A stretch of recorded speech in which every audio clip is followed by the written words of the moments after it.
नमस्कार दोस्तों, welcome to current affairs. दोस्तों, आज हम बात करेंगे इम्पोर्टेंट क्वेश्चनों की जो एग्ज़ाम की दृष्टि से बहुत ही महत्वपूर्ण हैं, जो हर एग्ज़ाम में लगभग आते हैं और आपको इनको याद करने के बाद आपके 1 या 2 नंबर फिक्स हो जाएंगे कोई भी पेपर में। तो दोस्तों, शुरुआत करते हैं आज के पहले क्वेश्चन से। भारत का कुल कितना क्षेत्रफल है?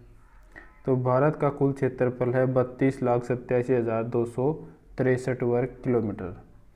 दोस्तों, ये किलोमीटर है, टाइपिंग में थोड़ी मिस्टेक होगी। चलते हैं नेक्स्ट क्वेश्चन की तरफ।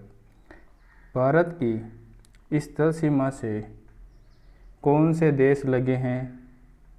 तो इनका नाम है बांग्लादेश, चीन, पाकिस्तान, नेपाल, बर्मा और भूटान। तो दोस्तों, आपको कमेंट बॉक्स में बताना है वर्मा का पुराना नाम या दूसरा नाम। चलते हैं नेक्स्ट क्वेश्चन की तरफ। भारत की जल सीमा किन देशों से मिलती है? भारत की जल सीमा किन देशों से मिलती है? तो यह मालदीव, श्रीलंका, बांग्लादेश, म्यांमार व पाकिस्तान। Next question. कर्क रेखा किन राज्यों से होकर गुजरती है? तो कर्क रेखा भारत के 8 राज्यों से होकर गुजरती है, जिसे कहते हैं राजस्थान, गुजरात, मध्य प्रदेश, छत्तीसगढ़, झारखंड, पश्चिम बंगाल, त्रिपुरा और मिजोरम। नेक्स्ट क्वेश्चन की बात करें। भारत की मुख्य भूमि की दक्षिणी सीमा कितने अक्षांश हैं? कितने अक्षांश पर स्थित है? भारत की मुख्य भूमि की दक्षिणी सीमा कितने अक्षांश पर स्थित है? तो यह 8 डिग्री 4 मिनट। कितनी है? 8 डिग्री 4 मिनट। बात करें भारत का मानक समय कहाँ से लिया गया है? ये लिया गया है इलाहाबाद के निकट नैनी नामक स्थान से। यहाँ से भारत की मानक रेखा गुजरती है। Next question.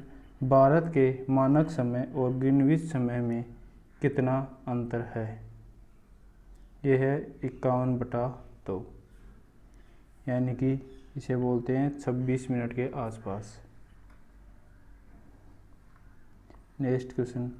भूमध्य रेखा से भारत के दक्षिणी छोर की दूरी कितनी है?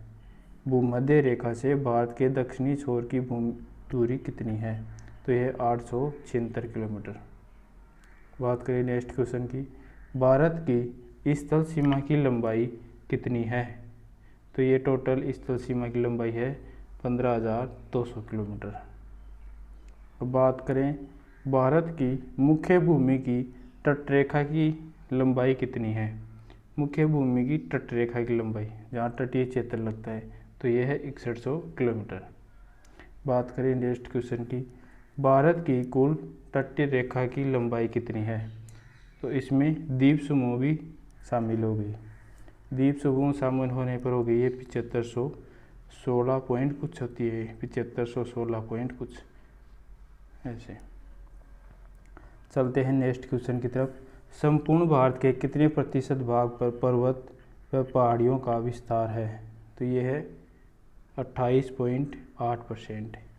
संपूर्ण भारत के कितने प्रतिशत भाग पर पर्वत व पहाड़ियों का विस्तार है? ये है 28.8%। चलते हैं नेक्स्ट क्वेश्चन की तरफ। संपूर्ण भारत के कितने क्षेत्रफल पर मैदानी विस्तार है? तो ये है 44%। कितना है? 44%। Next question. भारत में समुद्र तट रेखा वाले राज्यों की संख्या कितनी है? यानी कि भारत के कितने राज्यों से समुद्र तट रेखा लगती है? वो है 9 राज्य से समुद्र तटीय रेखा लगती है। नेक्स्ट क्वेश्चन की बात करें। किस राज्य की समुद्र तट रेखा सबसे लंबी है? तो सबसे लंबी है गुजरात की। किसके? गुजरात की। नेक्स्ट क्वेश्चन की बात करें। कर्क रेखा भारत के कितने राज्यों से होकर जाती है? यह है 8 राज्यों से होकर जाती है कर्क रेखा। भूमध्य रेखा के निकट कौन सा स्थान है? यह है इंदिरा पॉइंट। भूमध्य रेखा के निकट। नेक्स्ट बात करें, इंदिरा पॉइंट कहाँ स्थित है? यह अंडमान निकोबार द्वीप समूह के में है। इंदिरा पॉइंट अंडमान निकोबार द्वीप समूह में। नेक्स्ट क्वेश्चन की बात करें, किस राज्य की समुद्र तटरेखा सबसे छोटी है? तो सबसे छोटी है गोवा की और सबसे लंबी थी गुजरात की। किसकी? गुजरात की। नेक्स्ट क्वेश्चन, भारत की स्थल सीमा किस देश के साथ सबसे ज़्यादा है? तो स्थल सीमा की बात करें तो बांग्लादेश के साथ है 4096 पॉइंट कुछ किलोमीटर। सबसे कम की बात करें तो यह है अफगानिस्तान के साथ 106 पॉइंट कुछ, जो अब नहीं लगती है। भारत का कौन सा भू आकृतिक भाग प्राचीन है?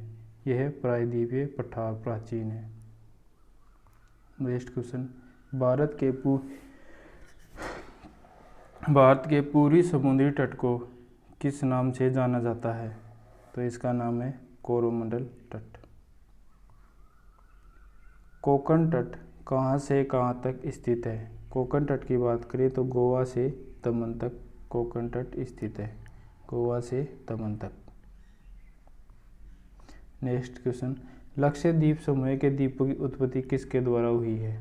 ये हुई है प्रवाल भित्तियों के द्वारा। लक्षद्वीप समूह के द्वीपों की उत्पत्ति प्रवाल भित्तियों के द्वारा हुई है।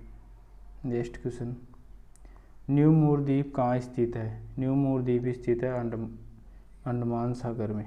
न्यू मूर द्वीप कहाँ है? अंडमान सागर में। नेक्स्ट क्वेश्चन की बात करें, कौन सा द्वीप भारत और श्रीलंका के बीच में स्थित है? भारत और श्रीलंका के बीच में रामेश्वर द्वीप स्थित है। कौन सा? रामेश्वर। लक्षद्वीप समूह के कुल द्वीपों की संख्या कितनी है? तो लक्षद्वीप समूह के कुल द्वीपों की संख्या है 36। कितनी है? 36। लक्षद्वीप समूह में कुल कितने द्वीपों पर मानव का वास है? तो लक्षद्वीप समूह में हैं कुल 36 द्वीप, उनमें से 10 द्वीपों पर मानव का वास है, जहाँ मानव रहते हैं। नेक्स्ट क्वेश्चन की बात करें, भारत के किस स्थान को सफ़ेद पानी के नाम से जाना जाता है? सफ़ेद पानी की बात करें तो सियाचिन। ये भारत विश्व का सबसे ऊंचाई पर स्थित युद्ध क्षेत्र भी है। नेक्स्ट क्वेश्चन की बात करें, जम्मू कश्मीर का वह हिस्सा जो चीन के अधिकार में है क्या कहलाता है? उसे कहते हैं अक्साई चीन। और आपको कमेंट बॉक्स में बताना है दोस्तों कि भारत का हिस्सा जो पाकिस्तान के कब्जे में है उसे क्या कहते हैं, वो आपको कमेंट बॉक्स में बताना है। चलते हैं नेक्स्ट क्वेश्चन की तरफ। भारत में शीत मरुस्थल कौन सा है? शीत मरुस्थल की बात करें तो लद्दाख को शीत मरुस्थल कहते हैं। भारत की देशांतर स्थिति क्या है? देशांतर स्थिति की बात करें तो 68 डिग्री 7 मिनट से 97 डिग्री 25 मिनट तक देशांतरीय स्थिति है। भारत में कुल कितने केंद्र शासित प्रदेश हैं? तो दोस्तों ये रोंग है, यहाँ 8 होगा। केंद्र शासित प्रदेशों की संख्या कितनी है? 8। ये गलती से टाइप हो गया तो देख लेना आप। किस देश के साथ न्यू मूर द्वीप के कारण भारत का विवाद है? न्यू मूर द्वीप के कारण भारत का विवाद है बांग्लादेश के साथ। नेक्स्ट क्वेश्चन की बात करें, भारत किस गोलार्ध में स्थित है? भारत उत्तरी गोलार्ध में स्थित है। कहाँ? उत्तरी गोलार्ध में। बात करें